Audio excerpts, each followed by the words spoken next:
సహోదరి సహోదరులారా,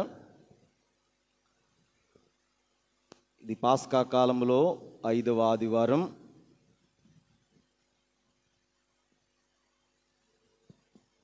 మీ అందరికీ కోరికలు ఉన్నాయా? కోరికలు ఉన్నాయా? ఎందుకుండవు? ఆశలు ఉన్నాయి కదా. ఏంటి కోరికలు? చాలా కోరికలు ఉంటాయి. మానవుడు అనేసరికి ఆశాజీవి. చాలా అవసరాలు ఉంటాయి, చాలా కోరికలు ఉంటాయి, తీర్చుకోవాలని ప్రయత్నం చేస్తాడు. ఖచ్చితంగా. ముఖ్యంగా మానవుడికి ఉన్నటువంటి గొప్ప ఆశ ఏమిటంటే ఎక్కువ కాలం బ్రతకాలి. అవునా కదా? ఈ లోకంలో ఎక్కువ కాలం బ్రతకాలి. దాన్ని ఎలా సాధించాలి? ఎక్కువ కాలం బ్రతకాలనేటువంటి దాన్ని నేను ఎలా సాధించాలి? ప్రియమైన సహోదరి సహోదరులారా, దానికోసం మానవుడు చేయని ప్రయత్నాలు లేవు. చాలా ప్రయత్నం చేస్తాడు. ఆరోగ్య చిట్కాలు పాటిస్తాడు, జిమ్కి వెళ్తాడు, ఇంకా ఎక్కువ కాలం బ్రతకాలని ఎన్నెన్నో చేస్తాడు. మానవుడు చాలా ప్రయత్నాలు చేస్తాడు. కానీ మన జీవితం అంతా కూడా దేవుని మీద ఆధారపడి ఉంది. నేను ఎంతకాలం బ్రతకాలో దేవుడు నిర్ణయించి ఉంటాడు అని మానవుడు తెలుసుకుంటే బాగుంటుంది. ఆరోగ్యవంతులే ఈ క్షణమే చనిపోవచ్చు. ఎవరికి తెలుసు? మనం అందరం అనుకుంటాం కదా. ఎవరైనా ఒక వ్యక్తి ఆరోగ్యవంతుడు చనిపోయాడు అనుకోండి, అయ్యో నిన్ననే మాట్లాడాను, ఏంటి ఈరోజు ఇలాగ అయిపోయాడు? నిన్నే నేను కలిసి వెళ్ళాను కదా అతనితో, ఏంటి ఈరోజు ఇలా చనిపోయాడు ఏంటి అని మనం అందరం ఆశ్చర్యపోతాం. కానీ మన జీవితం అంతా కూడా ఆయన మీద ఆధారపడి ఉంది అని మనం ఎవ్వరం కూడా గుర్తించలేకపోతున్నాం. ప్రియమైన సహోదరి సహోదరులారా, ఇది గమనించడానికి ప్రయత్నం చేద్దాం. మీ అందరికీ ఒక ఉదాహరణ చెప్తాను. ఒక సినిమా హీరో పునీత్ రాజ్ కుమార్, మీ అందరికీ తెలిసే ఉంటుంది. పునీత్ రాజ్ కుమార్ అంతేనా పేరు? కసరత్తు చేస్తున్నాడు జిమ్లో. చాలా ఆరోగ్యవంతుడు, జిమ్ చేస్తున్నాడు. ఎవరు కూడా ఊహించరు జిమ్లో పడిపోయి చనిపోతారని. కానీ ఈ పునీత్ రాజ్ కుమార్ అనేటువంటి ఈ వ్యక్తి, ఈ హీరో ఎంత ఆరోగ్యవంతుడు, ఎక్సర్సైజ్ చేస్తూనే కుప్పకూలిపోయాడు, చనిపోయాడు. అసలు ఊహించలేనటువంటిది అది. ప్రియమైన సహోదరి సహోదరులారా, మనం ఎన్ని ప్రయత్నాలు చేసినా దేవుని యొక్క సహాయము, దేవుని యొక్క కృప మన మీద ఉండకపోతే వృధా మన జీవితం. కానీ ఇంటర్మీడియట్లో ఇంగ్లీష్లో ఒక పాఠం ఉండేది, how to live to be 200. 200 సంవత్సరాలు ఎలా బ్రతకాలి అనే ఒక పాఠం ఉండేది. దానికి తగ్గట్టు కసరత్తులు, దానికి తగ్గట్లు ఆటపాటలు, తర్వాత జిమ్ములు, తినాల్సినటువంటి ఆరోగ్యకరమైనటువంటి ఫుడ్డు, ఈ వ్యవహారం అంతా దాంట్లో లిఖింపబడింది అనమాట. అయితే చివరిగా మానవుడు తెలుసుకోవాల్సింది ఏంటంటే, నా జీవితము అంతా దేవుని చేతిలో ఉంది అని మానవుడు తెలుసుకోవాలి. ఇంకొక ఆశ ఏమిటి తెలుసా? ఎక్కువ కాలం బ్రతకడానికి మానవుడు చెయ్యని ప్రయత్నం అంటూ లేదు. దాంట్లో ఒకటి ఏంటో తెలుసా? ఇప్పుడు ప్రస్తుతం జరుగుతున్నది ఏమిటంటే, ఇతర గ్రహాల మీద జీవం ఉందా లేదా. ఇది ఏ గ్రహం? భూమి అనే గ్రహం. ఈ భూమి అనే గ్రహం మీద కాకుండా ఇంకా ఇతర గ్రహాల మీద, చంద్రుడు అనే గ్రహం మీద కానీ, మార్స్ అనే గ్రహం మీద కానీ ఏదైనా జీవం ఉందా లేదా అని ప్రయత్నం చేయడంలో మానవుడు ముందున్నాడు. ఈ 2 గ్రహాల మీద అనుకుంటాను మానవుడు కాలు మోపాడు. అవునా కదా? చేరుకోగలిగాడు. ఈ 2ఏనా ఇప్పుడు వరకు? ఈ ఇన్ని వేల సంవత్సరాలకి ఈ 2 గ్రహాల మీద మానవుడు కాలు మోపగలిగాడు. దేనికోసం వెళ్ళాడు చెప్పండి? దేనిని అన్వేషిస్తూ వెళ్ళాడు, దేన్ని వెతుక్కుంటూ వెళ్ళాడు, దేనికోసం అడుగు పెట్టాడు? కారణం ఏంటి? అక్కడ ఏదైనా జీవం ఉందా లేదా, మానవుడు బ్రతకడానికి అక్కడ ఏవైనా జీవకణాలు, జీవం, గాలి, నీరు ఇక్కడ ఏమైనా దొరుకుతుందా లేదా అని మానవుడు ప్రయత్నం చేశాడు, వెళ్ళాడు. ఉందా? ఎక్కడ వెతికినా దొరకలేదు, ఎక్కడ చూసినా విఫలమే. ప్రియమైన సహోదరి సహోదరులారా, మానవుడు బ్రతకాలంటే ఏముండాలి? పంచభూతాలు కదా. ఏంటవి? గాలి, నీరు, నిప్పు, ఆకాశం, భూమి. ఈ 5 ఉంటేనే మానవుడు బ్రతకగలడు. ఈ భూమి మీద తప్ప ఈ పంచభూతాలు ఎక్కడా లేవు. ఈ పంచభూతాలు వేరే గ్రహం మీద ఉండుంటే మానవుని యొక్క ఆశ ఏంటంటే ఎక్కువ కాలం బ్రతకాలి కదా. ఈ పాటికి చాలామంది అక్కడికి షిఫ్ట్ అయిపోయేవారు. ఫ్లైట్లు వేసుకునో, ట్రైన్లు వేసుకునో, ట్రైన్లు వెళ్ళవాలండి, ఫ్లైట్లు వేసుకుని వెళ్ళిపోయేవాడు మానవుడు. మానవుడు ఆశాజీవి. ఎందుకు? ఎక్కువ కాలం బ్రతకాలని. ప్రియమైన సహోదరి సహోదరులారా, మానవునికి తెలియంది ఏమిటంటే, మానవుడు గ్రహించాల్సింది ఏమిటి అంటే, జీవం 2 గ్రహాల మీద ఉంది. ఏంటి ఆ గ్రహాలు చెప్పండి? భూలోకం, పరలోకం. Praise the lord. Praise the lord. గట్టిగా చప్పలు కొట్టండి. జీవం ఎక్కడ ఉంది చెప్పండి? ఇప్పుడు చంద్రుడి మీద ఉందా? లేదు. బ్రతకగలడా? మార్స్ మీద ఉందా? లేదు. సూర్యుడి మీద ఉందా? ఇతర గ్రహాల మీద ఉన్నదా జీవం? భూమి మీద మరో ప్రపంచం ఏంటి? మరో గ్రహం ఏంటి? పరలోకం. చంద్రుడి మీద, ఉపగ్రహం, పరలోకం మీద ఉందన్నమాట. ఈ 2 గ్రహాల మీద ఉన్నాయి. మానవుడు ఇది గుర్తిస్తే చాలా బాగుంటుంది. వేలకు వేలు, కోట్లకు కోట్లు వెచ్చించి మరి ఇతర గ్రహాల మీదకి వెళ్తున్నాడు. కానీ పరలోకం అనే గ్రహానికి కోసం ఎంత ఖర్చు పెడుతున్నాడు మానవుడు? పరలోకం మీద జీవం ఉంది అని తెలిసి కూడా అక్కడికి వెళ్లకుండా దారి మళ్లించుకుని ఎక్కడికో వెళుతున్నాడు, విఫలమైపోతున్నాడు. సక్సెస్ఫుల్ అవుతున్నాడంటే ఓ లేదు, ఈ జీవం కోసమే కదా ప్రాకులాట. ఆ గ్రహం మీదకి వెళ్ళి విఫలమై వచ్చేస్తున్నాడు, ఈ గ్రహం మీదకి వెళ్ళి విఫలమై వచ్చేస్తున్నాడు. కానీ జీవం అనేటువంటిది ఒకటి పరలోకంలో ఉంది, నేను దానికోసము ప్రయత్నం చేయాలి అని మానవుడు చేయలేకపోతున్నాడు.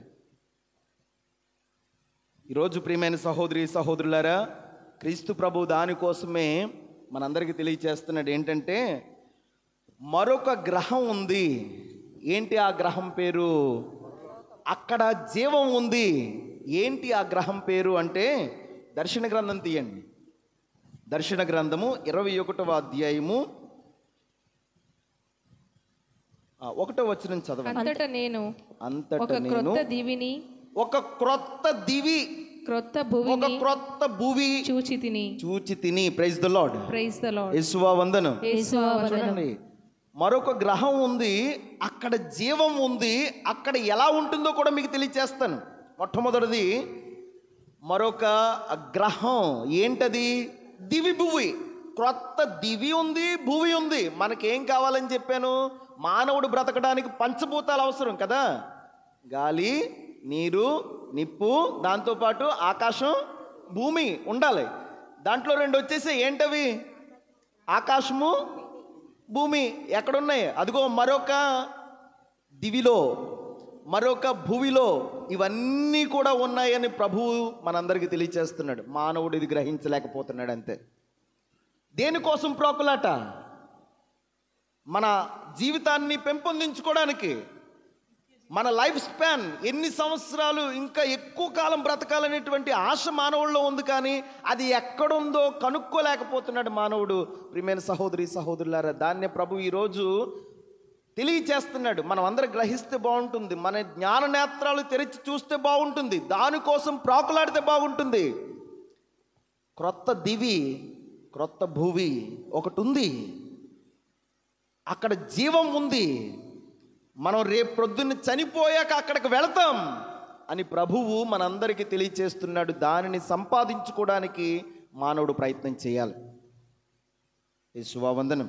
యేసువా వందనం. యేసువా స్తోత్రం. యేసువా స్తోత్రం. ఇది మా దేవుడు నూతన నిబంధనలో మాత్రమే చెప్పలేదు, యోహాను గారు మాత్రమే చెప్పలేదు. ముందుగానే దేవుడు ప్రవచించాడు. క్రొత్త దివి భూమి మీకోసం సృష్టిస్తాను, మీకోసం రాబోతుంది, ఒక క్రొత్త రాజ్యాన్ని మీకోసం సృష్టిస్తాను అని ప్రభువు తెలియచేశాడు. పాత నిబంధనలో కూడా ఒకసారి యెషయా గ్రంథం తీయండి. యెషయా గ్రంథము 65వ అధ్యాయము 17వ వచనం తీయండి. నేను నూతన దివిని నూతన భువిని సృజింతును. నూతన దివిని నూతన భువిని సృజింతును. నేను సృష్టిస్తాను. నూతన భువి, నూతన సృష్టి ఉంది. నూతన సృష్టిని నేను చేస్తాను అన్నాడు. అన్నట్లే యోహాను గారు తన దర్శనంలో చూశారు. చూసినటువంటిది ఈరోజు మనం ఆలకించాం. మొదటి పట్టణంలో, రెండవ పట్టణంలో నేను ఒక దృశ్యాన్ని చూశాను. ఒక నూతన దివి, నూతన భువి సృజింపబడడం అక్కడ ఉంది. ప్రభు వాగ్దానం చేసినట్లే ఆదిలో సృష్టింపబడింది. రెండవది పేతురు గారు రాసినటువంటి రెండవ లేఖ 3వ అధ్యాయము 13వ వచనం తీయండి. నీతికి నిలయమగు క్రొత్త దివిని భువిని దేవుడు వాగ్దానమునర్చెను. కనుక మనము వానికై వేచి ఉందుము. చూడండి, ప్రభు వాగ్దానం చేశారు. నూతన దివి ఉంది, నూతన భువి ఉంది, మరో రాజ్యం ఉంది, మరో గ్రహం ఉంది, అక్కడ జీవం ఉంది అని ప్రభు వాగ్దానం చేసినట్లే అక్కడ నిజంగానే ఉంది. మన యొక్క ఆశ దాని మీద ఉండాలి. మన కోరిక దేని మీద ఉండాలి? దాని మీద ఉండాలి. దానిని సంపాదించుకోవడానికి ప్రయత్నం చేయాలి మానవుడు. అక్కడికి వెళ్ళడానికి ప్రయత్నం చేయాలి మానవుడు. ఈరోజు వాక్యం ఇదే. ప్రియమైన సహోదరి సహోదరులారా, ఒక లోకం ఉంది, మరో లోకం ఉంది. దానికోసం ప్రయత్నం చేయండి, దానికోసం ప్రాకులాడండి. ప్రభు తెలియచేస్తున్నాడు. అందుకనే మన తల్లి తిరుసభ కూడా మనకి ప్రతి దివ్య బలి పూజలో జ్ఞాపకం చేస్తూనే ఉంటుంది. మన తిరుసభ ఏమని బాగా మీరు సమాధానం చెప్పాలి. ఇప్పుడే ప్రభు మీతో ఉండునుగాక, మీ ఆత్మతో ఉండునుగాక, మీ మనస్సులను ఉన్నతము వైపు త్రిప్పుము. ప్రభు ఎక్కడున్నాడు? పరలోకములో. అంటే ఎక్కడికి తిప్పాలి మన మనసులను? పరలోకం వైపు. అక్కడ మరో లోకం ఎప్పుడు కూడా జ్ఞాపకం చేస్తూనే ఉంది మన తల్లి తిరుసభ. వాక్యం కూడా మనకి సెలవిస్తూనే ఉంది. కొలస్సీ పత్రిక తీయండి, 3వ అధ్యాయము 2వ వచనం ఒకసారి చదవండి.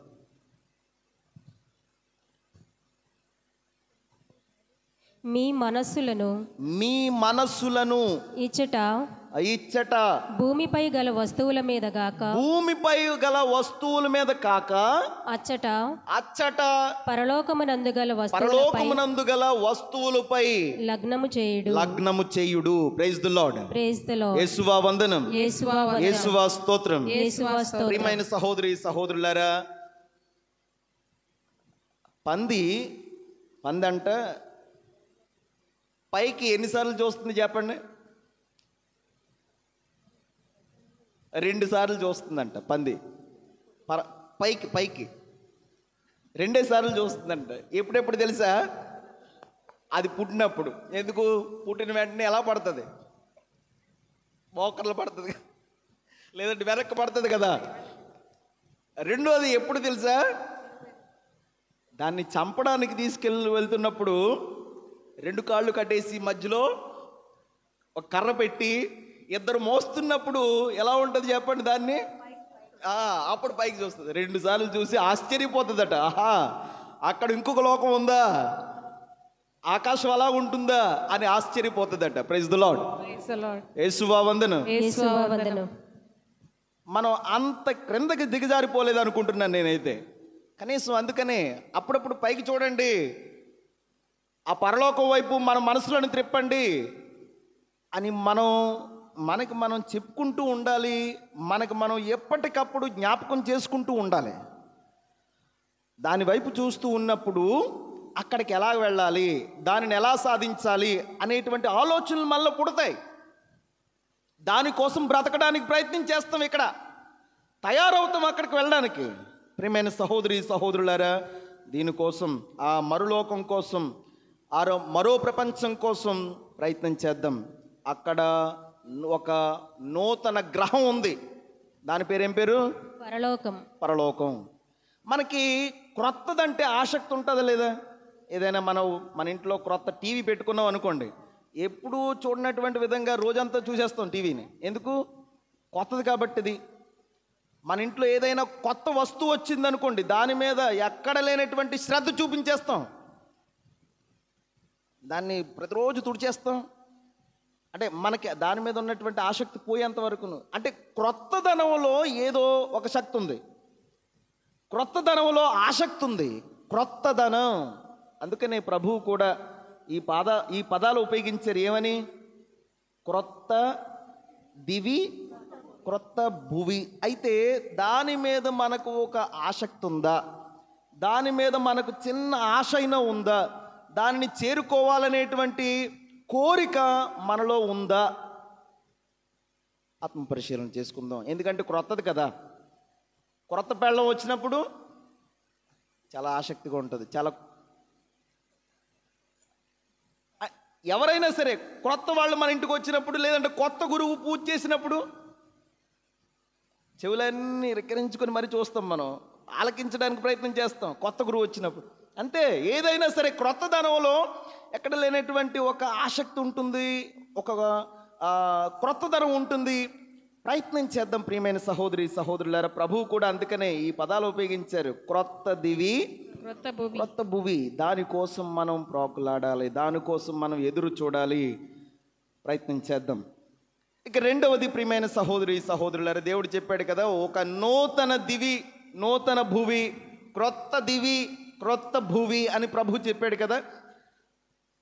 అక్కడ ఎలా ఉంటుంది? ఎవరైనా ఎప్పుడైనా వెళ్ళి చూసి వచ్చారా? చనిపోయినటువంటి వాళ్ళు లేచి వెళ్ళి వచ్చి మనకు చెప్పారా? లేదు. కానీ ప్రభువు ఒక క్రొత్త అవకాశాన్ని కల్పించారు దర్శన గ్రంథం ద్వారా. పునీత్ యోహాను గారి ద్వారా మనకు ఒక అవకాశం కల్పించారు. అది ఎలా ఉంటుందో, అక్కడ ఏం జరుగుతుందో, అక్కడ ఎవరుంటారో మనకి గ్రంథంలో లిఖింపబడింది.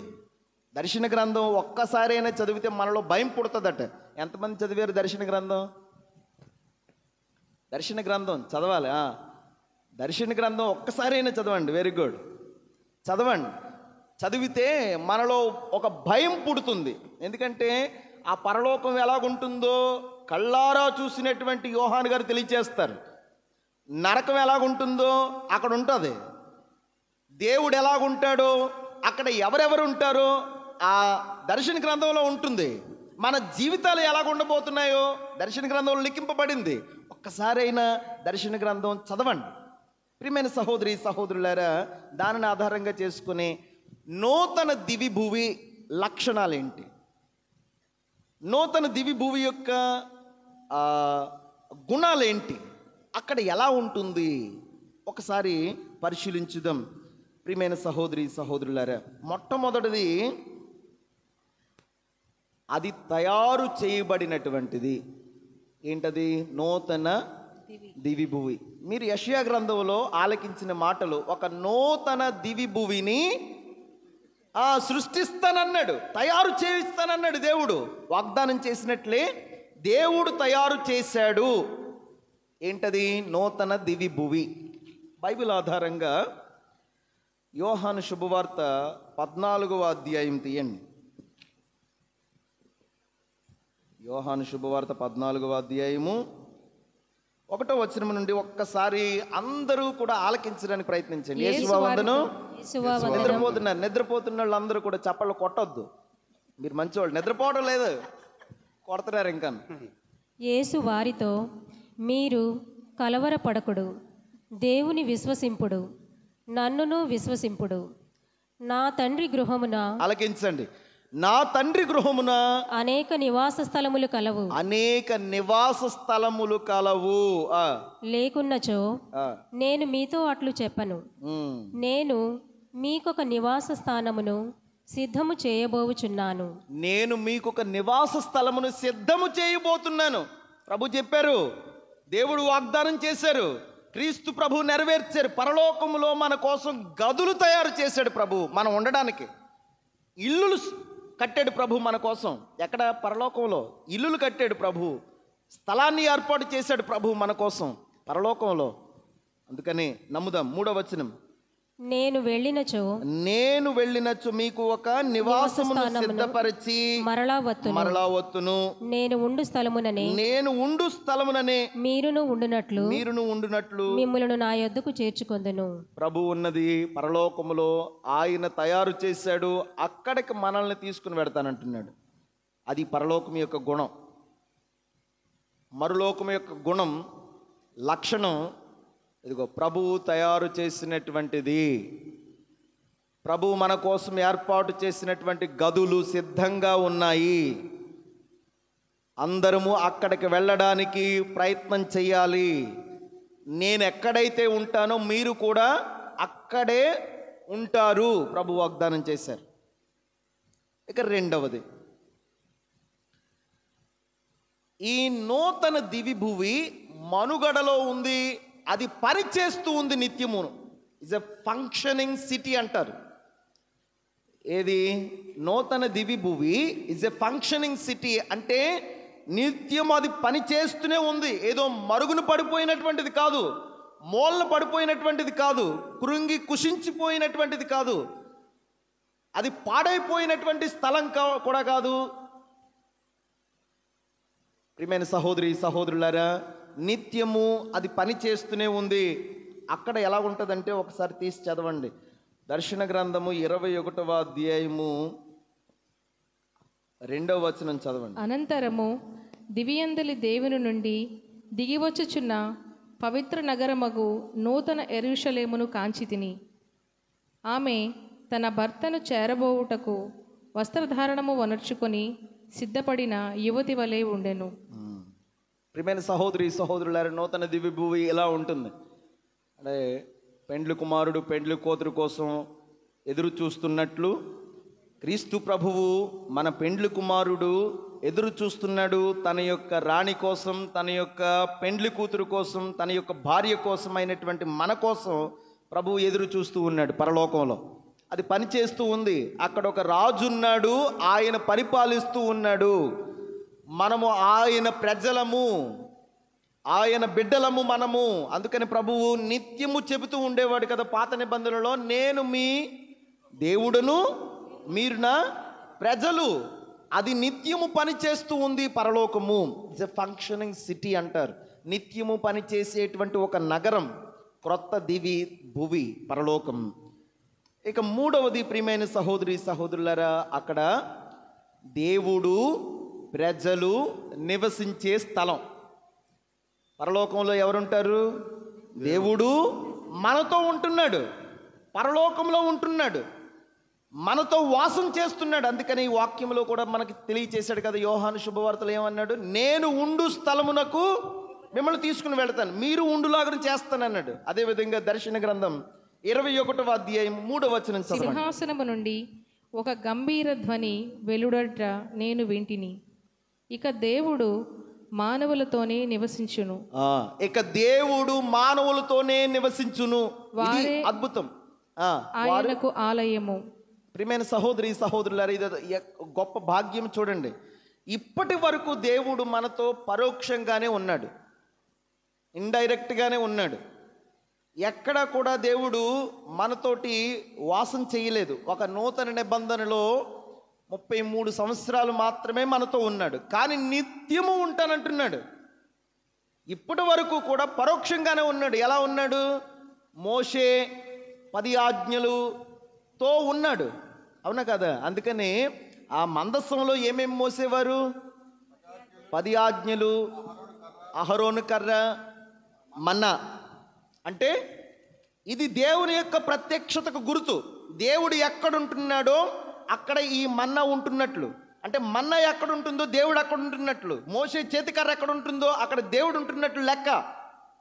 దేవుని యొక్క ప్రత్యక్షతకు గుర్తు. కానీ దేవుడు పరోక్షంగానే ఉంటూ ఉన్నాడు. ఈ విధంగా పరోక్షంగా, డైరెక్ట్గా ఎప్పుడు లేడు. కానీ నూతన నిబంధనలో కూడా ఎన్ని సంవత్సరాలు ఉన్నాడు? 33 సంవత్సరాలే ఉన్నాడు మనతోటి. కానీ దేవుడు ఏం చెప్తున్నాడంటే, ఇదిగో ఇక దేవుడు మానవులతోనే మానవులతోనే నివసించును. శాశ్వతంగా ఉండిపోతాడు, మానవులతోటే ఉంటూ ఉన్నాడు. ఎక్కడ? అది పరలోకములో, అది ఆ దేశములో, నూతన దివి భూమిలో. ప్రియమైన సహోదరి సహోదరులారా, గుర్తించుదాం, గమనించుదాం. యెహెజ్కేలు గ్రంథము 37వ అధ్యాయము 27వ వచనము, దేవుని వాగ్దానం చూడండి. నేను అక్కడ వారితో వసింతును, నేను వారికి దేవుడు నగుదును, వారు నా ప్రజలగుదురు. ఇంకొక వర్షంలో ఇక ఇప్పుడు దేవుడు శాశ్వతంగా వారితో ఉండును. శాశ్వతంగా, పరోక్షంగా కాదు, ప్రత్యక్షంగా ఉంటాడు దేవుడు. దానికి తోడు నిరంతరము ఉండబోతూ ఉన్నాడు. ఇప్పుడు మనతో ఉన్నాడు దేవుడు, ఉన్నాడు. ఎలా ఉన్నాడు? పరోక్షంగా ఉన్నాడు, ప్రత్యక్షంగా లేడు. అదిగో దివ్య సప్రసాద రూపంలో మనతో ఉన్నాడు. ఈ మానవ రూపంలో మన మధ్యలో ఉన్నాడు, ఎలాగా లేడు, కానీ ఉన్నాడు, పరోక్షంగా ఉన్నాడు. దివ్య సప్రసాద రూపంలో, దివ్య సంస్కారాల రూపంలో, ఈ సంఘం అనేటువంటి రూపంలో దేవుడు మన మధ్యలో ఉన్నాడు పరోక్షంగా. కానీ మనకు వాగ్దానం చేసేది ఏమిటంటే, మరో లోకములో, ఆ నూతన దివి భూమిలో నిత్యము శాశ్వతంగా ప్రత్యక్షంగా మనతో ఉండబోతున్నాడు దేవుడు. ఇది వాగ్దానం. ఇక 4వ అంశం ఏమిటంటే, నూతన దివి భూమిలో ఎలా ఉంటుంది అంటే, శాంతి సమాధానములతో ఉంటుంది. ఈ భూలోకంలో ఎలా ఉంటుంది చెప్పండి? ఒకరోజు బాగుంటే ఇంకొక రోజు బాగోదు మనకి. ఒకరోజు ఆరోగ్యంగా ఉంటే రెండో రోజు అనారోగ్యంతో ఉంటాం. ఒకరోజు మన ఇంట్లో బాగుంటే రెండో రోజు బాగోదు. ఒకరోజు శాంతిగా ప్రశాంతంగా ఉంటే రెండో రోజు అశాంతి, రెండో రోజు గొడవలు. ఈ విధంగానే ఉంటుంది మన లోకంలో, ఈ భూలోకంలో, మన ఇంట్లో. కానీ ప్రభు ఇంట్లో ఎలా ఉండబోతుంది? నూతన దివ్య భూమిలో నిత్యము శాంతి సమాధానములతో, ఏ ఏడ్పులు కానీ, గోలలు కానీ, అరుపులు కానీ, ఏ బాధలు కష్టాలు కానీ ఉండనటువంటి ప్రదేశం అది ప్రభు వాగ్దానం చేశాడు. దర్శన గ్రంథం 21:4 వారి నేత్రముల నుండి వెలువడు బాష్పములను ఆయన తుడిచివేయును. ఇక మృత్యువు గాని, దుఃఖము గాని, ఏడ్పులు కానీ, బాధ కానీ ఏ మాత్రమును ఉండబోదు. ఏ మాత్రము కూడా ఉండవు. అక్కడ పాత విషయములు గతించినవి. అక్కడ ఎలా ఉంటుంది ఆలోచించారా? పరలోకములో ఎలా ఉండబోతుంది. నూతన దివి భూమిలో మనకి ఎప్పుడు కూడా బాధలు, కష్టాలు, కన్నీళ్లు రావు. అక్కడ అంత శాంతి, సమాధానము, ప్రేమ, అనురాగము అక్కడ దొరుకుతాయి శాశ్వతంగాను. ఇది ప్రవచనమే. ప్రభువు కూడా తెలియచేశాడు నూతన దివి భూమిలో ఎలా ఉండబోతుందో. యెషయా గ్రంథము 25వ అధ్యాయం తీయండి. యెషయా గ్రంథం 25, 8, 9 వచనాలు. ప్రభువైన యావే మృత్యువును సదా నాశం చేయును, ఎల్లరి కన్నీళ్లను తుడిచివేయను. ఆలకించండి. అదిగో అది నూతన రాజు క్రీస్తు ప్రభువు వచ్చినప్పుడు, శాశ్వతంగా మనతో ఉన్నప్పుడు జరిగేటువంటిది. ఇక అక్కడ ఏడ్పులు కానీ, అమ్మ చదవమ్మ. భూమి మీద సకల స్థలములలోనూ తన ప్రజలకు కలిగిన అవమానమును తొలగించును. ప్రభువు స్వయముగా పలికిన పల్కిది. ఆ దినమున జనులు ఇట్లు చెప్పుకొందురు, ఇతడు మన ప్రభువు, మనమితనిని నమ్మితిమి, ఇతడు మనలను కాపాడెను. చూడండి ప్రియమైన సహోదరి సహోదరులారా, అక్కడ జరగబోయేది ప్రభువు ముందుగానే యెషయా ప్రవక్త ద్వారా తెలియచేశాడు. అక్కడ ఈ విధంగా ఉండబోతుంది. ఏడ్పులు, గోలలు, అరుపులు, అశాంతి అనేటువంటివి ఏమీ ఉండవు. అక్కడ దేవుడు మనతో నిత్యము ఉండబోతున్నాడు. శాంతి సమాధానాలకు నిలయము పరలోకము. ఇక కొరింథీయులకు రాసినటువంటి 2వ లేఖ 5వ అధ్యాయము 17వ వచనం తీయండి.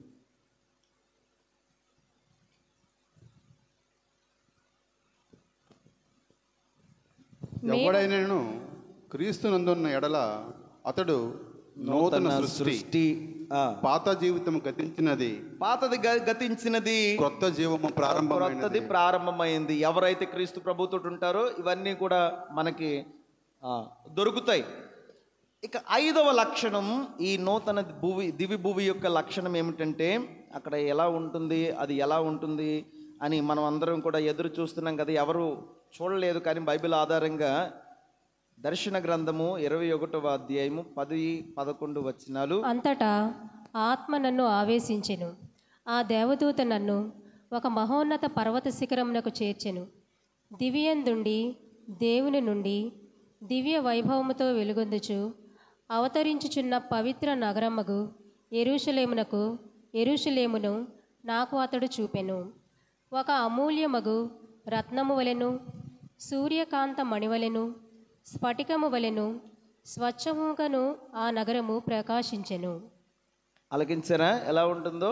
వజ్ర వైఢూర్యాలతో పొదిగినటువంటిదే ఏమిటి? పరలోకం. మరో లోకం అది బంగారంతో తయారు చేయబడినటువంటిది,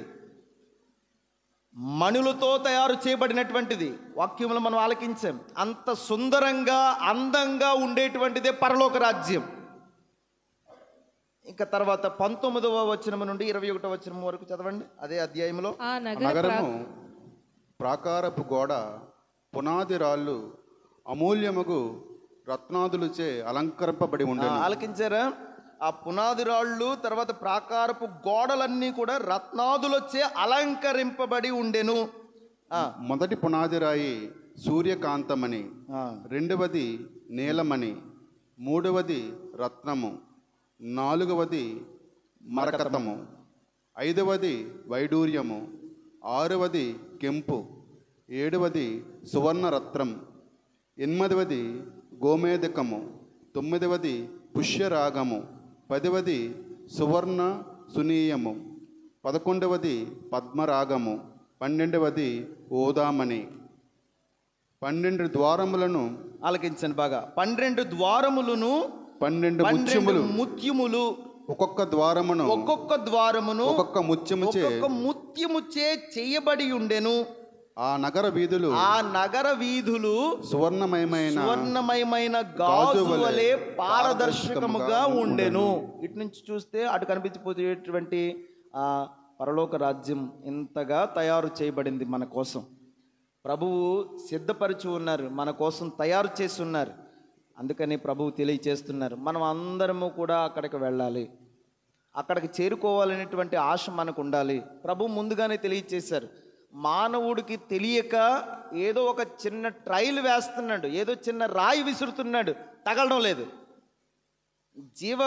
జీవం ఎక్కడుందా అని ఎదురు చూస్తూ వెతుకుతూ ఉన్నాడు. ఏంటి ఆ గ్రహం మీద వెతుకుతున్నాడు, లేదు తిరిగి వచ్చేస్తున్నాడు.